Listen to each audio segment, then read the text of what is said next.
Hello dear student, स्वागत है आप सभी के अपने से प्यारे चैनल गुड कैरियर क्लासेस में। तो आज आप सभी को मैं हिंदी का पेपर कराने वाला हूं। जो 15 फरवरी को जो हिंदी का पेपर है उसका मैं बिल्कुल वायरल पेपर लेकर आ गया हूं। यहीं से क्वेश्चन 15 तारीख को आपके एग्जाम में पूछे जाएंगे। बिल्कुल वायरल क्वेश्चन, वायरल पेपर लेकर मैं आ गया हूँ आपके सामने। और यदि 15 तारीख को 100/100 करना है तो वीडियो को पूरा जरूर देखिए। ये हिंदी मातृभाषा, यहाँ पे देख लीजिए। और ये 100% जो है यही से क्वेश्चंस आपके एग्जाम में आएंगे। ये देख लीजिए, सेकेंडरी स्कूल एग्जामिनेशन 2024 एनुअल, और ये वार्षिक, और ये 2024 में जो होने वाला है 15 फरवरी को, उसी का वायरल पेपर है। देख लीजिए यहाँ पे पूरा का पूरा 15 फरवरी को यहीं से क्वेश्चंस आपके एग्जाम में आने वाला है। ठीक है, तो चलिए देरी ना करते हुए अपने क्वेश्चंस को स्टार्ट करते हैं। देख लीजिए, ये 3 घंटा 15 मिनट का पेपर है। ठीक है, और यहाँ पे 100 प्लस 6 106 क्वेश्चंस रहेंगे टोटल। 100% यहीं से क्वेश्चंस आपके एग्जाम में आने वाले हैं। चलिए फाइनली देरी ना करते हुए स्टार्ट करते हैं वीडियो को, और सारे क्वेश्चंस आपको समझाने की कोशिश करते हैं। ठीक है, चलिए यहाँ पर देख लीजिए, ये है आपका पेपर जो है, ये विषय कोड 101, और यहाँ पर कोड देख लीजिए, सेट कोड है ए, और ये विषय कोड 101। ठीक है, 100 प्लस 6 ये टोटल यहाँ पे 100 क्वेश्चंस रहेंगे, जिसमें 50 क्वेश्चंस ही आपको सॉल्व करना है। 50 क्वेश्चन से ज़्यादा नहीं करना, 50 क्वेश्चन ही 100 में से कोई भी 50 आप कर सकते हैं। ठीक है, यहाँ पर देख लीजिए 3 घंटा 15 मिनट का टाइम है आपके पास। ठीक है, यहाँ पर कुछ निर्देश दिया गया है, निर्देश पढ़ लीजिएगा। परीक्षार्थियों के लिए निर्देश दिया गया है, परीक्षार्थी OMR उत्तर पत्रक पर अपना पुस्तक, और ये इस तरीके से सारे निर्देश आपको पढ़ लेना है। फाइनली चलिए अपने क्वेश्चंस को स्टार्ट करते हैं। चलिए फर्स्ट नंबर क्वेश्चन है जाति। फर्स्ट नंबर क्वेश्चन है यहाँ पे कि फर्स्ट नंबर की जाति प्रथा स्वाभाविक विभाजन नहीं है, क्यों? रुचि पर आधारित नहीं होने के कारण। ऑप्शन नंबर डी जो है बिल्कुल आपका सही आंसर हो जाएगा। ठीक है, चलिए तो ये हो जाएगा ऑप्शन डी नंबर, रुचि पर आधारित नहीं होने के कारण। सेकंड नंबर क्वेश्चन से देख लीजिए, यहाँ पे सेकंड नंबर क्वेश्चन है कि मानव मुक्ति के पुरोधा किसे कहा गया है? मानव मुक्ति के पुरोधा किसे कहा गया है? Option A B C D दिया गया है। इसका सही आंसर बताने की कोशिश करें तो इसका सही आंसर हो जाएगा डॉक्टर भीमराव अंबेडकर। इसका सही आंसर हो जाएगा भीमराव अंबेडकर। 3 है, सेन साहब खोखा को क्या बनाना चाहते थे? सेन साहब खोखा को क्या बनाना चाहते थे? चारों ऑप्शन आपके सामने है, सही आंसर बताने की कोशिश करें। सेन साहब खोखा को क्या बनाना चाहते थे? तो सेन साहब खोखा को इंजीनियर बनाना चाहते थे। ऑप्शन डी जो है बिल्कुल आपका सही आंसर हो जाएगा। सारे क्वेश्चंस को याद कर लीजिए, सभी का जवाब देते जाइए कमेंट सेक्शन में। ठीक है, और लास्ट में बताइएगा आपका कितना में कितना सही हुआ। सेन साहब के बेटे खोखा का क्या नाम था? सेन साहब के बेटे खोखा का क्या नाम था? सही आंसर बताने की कोशिश कीजिए। इसका चारों ऑप्शन आपके सामने हैं, कासू, मदन, रमेश, महेश। सही आंसर इसका बताने की कोशिश कीजिए कमेंट सेक्शन में, अपने कॉपी में बताइए, और लास्ट में बताना है तो कासू हो जाएगा। ऑप्शन ए जो है बिल्कुल आपका सही आंसर हो जाएगा। चलिए 5 नंबर क्वेश्चन है, भारत से हम क्या सीखें? भारत से क्या सीखे क्या है? तो ये चारों ऑप्शन आपके सामने है, निबंध, कहानी, भाषण, व्यक्ति चित्र। तो ये भाषण है, यानी ऑप्शन सी जो है बिल्कुल आपका सही आंसर हो जाएगा। ठीक है, चलिए 6 है, उगते हुए सूरज का देश किसे कहा जाता है? उगते हुए सूरज का देश यहाँ पे जापान को कहा जाता है। उगते हुए सूरज का देश किसे कहा जाता है? तो जापान को। यहाँ देखिए, Japan, Nepal, Bhutan, Iran, 4 option आपके सामने है, तो इसमें जापान को कहा जाता है। ऑप्शन ए जो है वो बिल्कुल आपका सही आंसर हो जाएगा। ठीक है, चलिए इसी तरीके से आगे चलते हैं। ऑप्शन ए जो है बिल्कुल आपका सही आंसर हो जाएगा। 7 है, हजारी प्रसाद द्विवेदी किस निबंध के रचयिता है? 7 नंबर क्वेश्चन है, हजारी प्रसाद द्विवेदी किस निबंध के रचयिता? नाखून क्यों बढ़ते हैं, यानी ऑप्शन बी जो है बिल्कुल आपका सही आंसर हो जाएगा। ठीक है, ऑप्शन बी, नाखून क्यों बढ़ते हैं, इसका सही आंसर हो जाएगा ऑप्शन नंबर बी। ठीक है, चलिए 8 नंबर क्वेश्चन है कि आदमी के नाखून क्यों बढ़ते हैं, यह प्रश्न लेखक से किसने किया? है ना, नाखून क्यों बढ़ते हैं, यह प्रश्न लेखक से किसने किया? सही आंसर बताने की कोशिश कीजिए। बड़ी लड़की ने, छोटी लड़की ने? तो छोटी लड़की ने। ऑप्शन बी जो है बिल्कुल आपका सही आंसर हो जाएगा। रामायण की रचना किस भाषा में है? रामायण की रचना किस भाषा में है? तो इसका करेक्ट आंसर हो जाएगा संस्कृत भाषा में। ठीक है, चलिए अगला 10 नंबर क्वेश्चन है, देवनागरी लिपि में मुद्रण के टाइप कब बने? मुद्रण के टाइप कब बने? तो इसका सही आंसर हो जाएगा, देख लीजिए यहाँ पे चारों ऑप्शन आपके सामने है, सभी के आंसर बताने की कोशिश कीजिए। तो 2 सदी पहले, यानी ऑप्शन ए जो है बिल्कुल आपका सही आंसर हो जाएगा। 11 नंबर क्वेश्चन को देख लीजिए। 11 नंबर क्वेश्चन से बहादुर कौन था? बहादुर कौन था, तो इसका करेक्ट आंसर हो जाएगा यहाँ पे नौकर था। बहादुर कौन था, तो नौकर था। अगला 12 नंबर क्वेश्चन देख लीजिए कि लेखक अमरकांत ने हाई स्कूल की शिक्षा कहाँ प्राप्त की। लेखक अमरकांत ने हाई स्कूल की शिक्षा कहाँ प्राप्त की, देखिए बढ़िया तरीके से।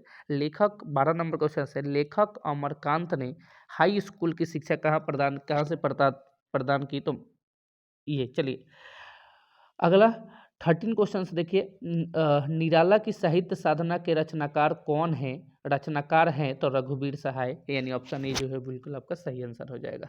चलिए अगला 14 नंबर क्वेश्चन देख लीजिए। यहाँ पे 14 है, परंपरा का ज्ञान किनके लिए आवश्यक है। परंपरा का ज्ञान किनके लिए आवश्यक है, तो जो यहाँ पे सॉरी सी नंबर, जो साहित्य के युग परिवर्तन करना चाहते हैं, ऑप्शन सी।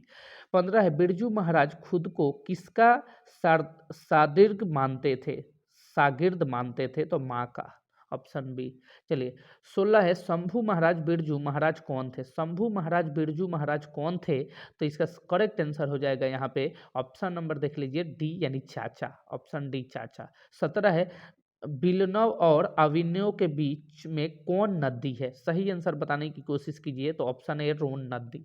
चलिए अगला है 18 कि ला सतुर्ज किस प्रकार के लोगों को केंद्र बन गया, किस प्रकार के लोगों का केंद्र बन गया था। सही आंसर बताने की कोशिश कीजिए। शत्रुज, शत्रुज, ला शत्रुज किन प्रकार के लोगों का केंद्र बन गया था, तो इनमें से सभी रंगकर्मी, संगीतकार, अभांता, इनमें से सभी। अगला हो जाएगा 19, संतु मछली लेकर क्यों भागा, तो यहाँ पे देखिए कुएं में डालने के लिए, बेचने के लिए, पकाने के लिए, कि काटने के लिए, तो इसका सही आंसर हो जाएगा, देख लीजिए, तो कुएं में डालने के लिए, यानी ऑप्शन ए जो है बिल्कुल आपका सही आंसर हो जाएगा। ठीक है, चलिए अगला 20 है, लेखक के पिता ने कितनी मछलियां खरीदी, तो 3 मछलियां खरीदी, यानी ऑप्शन सी जो है बिल्कुल आपका सही आंसर हो जाएगा। ठीक है, चलिए अगला 21 नंबर क्वेश्चन है कि नौबत खाने में इबादत पाठ के लेखक कौन है। नौबत खाने में इबादत पाठ के लेखक कौन है, सही आंसर बताने की कोशिश कीजिए। इसका सही आंसर क्या हो जाएगा, तो इसका सही आंसर यतीन्द्र मिश्र। नौबत खाने में इबादत पाठ के लेखक यतीन्द्र मिश्र है। अगला है, बिस्मिल्लाह खां के पिता का क्या नाम था। बिस्मिल्लाह खां के पिता का क्या नाम था, तो पैगंबर बख्श खां। चलिए अगला 23 है, शिक्षा और संस्कृति पाठ में किनके विचार प्रस्तुत है। शिक्षा और संस्कृति पाठ में किनके विचार प्रस्तुत है, सही आंसर बताने की कोशिश कीजिए। चारों ऑप्शन आपके सामने है, तो महात्मा गांधी के, महात्मा गांधी के, ऑप्शन सी जो है बिल्कुल आपका सही आंसर हो जाएगा। यंग इंडिया क्या है, अगला यंग इंडिया क्या है, यंग इंडिया पत्रिका, यानी ऑप्शन ए जो है बिल्कुल आपका सही आंसर हो जाएगा, यंग इंडिया पत्रिका है। अगला 25 गुरु नानक की रचना है। गुरु नानक की रचना है, अति सुधो सलेट को मारता है, तो इसमें सही ऑप्शन सी दिख रहा है मुझे, जो नर दुख में दुख नहीं माने, ऑप्शन सी जो है बिल्कुल आपका सही आंसर हो जाएगा। 26 है, गुरु नानक की दृष्टि में ब्रह्मा का निवास कहाँ है। गुरु नानक की दृष्टि में ब्रह्मा का विकास कहाँ है, तो हृदय। 27 है, किसे खोकर ईश्वर अपना अर्थ खो बैठेंगे। सही आंसर बताने की कोशिश कीजिए, किसे खोकर ईश्वर अपना अर्थ खो बैठेंगे, तो भक्त, यानी ऑप्शन सी। अगला है, रसखान के प्रेम आईनी किसे कहा है। रसखान के प्रेम आईनी किसे कहा है, सही आंसर बताने की कोशिश कीजिए। 28 का चारों ऑप्शन आपके सामने है, रसखान, तो ऑप्शन सी यानी राधा। अगला 29, प्रेम आईनी श्री राधिका शीर्षक छंद किस ग्रंथ से संकलित है, सही आंसर बताने की कोशिश कीजिए। तो रसखान रचनावली से, रसखान रचनावली से। अगला 30 नंबर है, घनानंद, 30 नंबर क्वेश्चन से यहाँ पे, घनानंद रचित अत्यंत प्रसिद्ध है, तो नवैया, सवैया और घनाक्षरी। अगला, घनानंद कौन से काल के कवि हैं, सही आंसर बताने की कोशिश कीजिए, तो रीतिकाल का, यानी ऑप्शन है। चलिए 33 नंबर क्वेश्चन देखिए, प्रेम घन अपना आदर्श किसे मानते थे। प्रेम घन अपना आदर्श किसे मानते थे, सही आंसर बताने की कोशिश कीजिए। प्रेम घन अपना आदर्श किसे मानते थे, तो भारतेंदु हरिश्चंद्र। चलिए अगला 34 नंबर क्वेश्चन है, प्रेमघन जी किस युग के महत्वपूर्ण कवि थे, सही आंसर बताने की कोशिश कीजिए। प्रेमघन, तो भारतेंदु युग के, भारतेंदु युग के। अगला है, भारत माता कविता कवि के किस काव्य ग्रंथ से संकलित है, सही आंसर बताने की कोशिश कीजिए। चारों ऑप्शन आपके सामने हैं, सही आंसर इसका बताने की कोशिश करें तो ग्राम्या, ग्राम्या। चलिए अगला 36 है, पंतजी की भारत माता कहाँ के निवासनी है। पंतजी कि भारत माता कहाँ के निवासी हैं, ग्रामवासिनी। अगला है सिंहासन खाली करो की जनता आती है, किस कविता की पंक्ति है, सही आंसर बताने की कोशिश कीजिए। तो इसका करेक्ट आंसर हो जाएगा जनतंत्र का जन्म, ऑप्शन ए। अगला 38 है रामधारी सिंह दिनकर रचित पाठ है, रामधारी सिंह दिनकर रचित पाठ है तो भारत माता, यानी ऑप्शन सी जो है बिल्कुल आपका सही आंसर हो जाएगा। सॉरी, जनतंत्र का जन्म, ऑप्शन बी जो है बिल्कुल आपका सही आंसर हो जाएगा। अगला है धूप वर्षी, धूप वर्षी, धूप वर्षी और फटी डैश, तो ये हो जाएगा मिट्टी से। अगला है 40, अज्ञ किस काव्य धारा के कवि है, अज्ञ किस काव्य धारा के कवि है, अज्ञ किस काव्य धारा की कवि है, प्रयोगवाद। अगला 41 है धूप में बारिश में कौन खड़ा रहता था, धूप में बारिश में कौन खड़ा रहता था, बूढ़ा वृक्ष। चलिए अगला है कुंवर नारायण का आत्मजयी कैसा काव्य है, 42 है कुंवर नारायण का आत्मजयी कैसा काव्य है, प्रबंध काव्य। अगला है अक्षर ज्ञान खालिस बेचैनी किसकी है, अक्षर ज्ञान खालिस बेचैनी किसकी है, तो इसका सही आंसर हो जाएगा खरगोश, यानी ऑप्शन ए।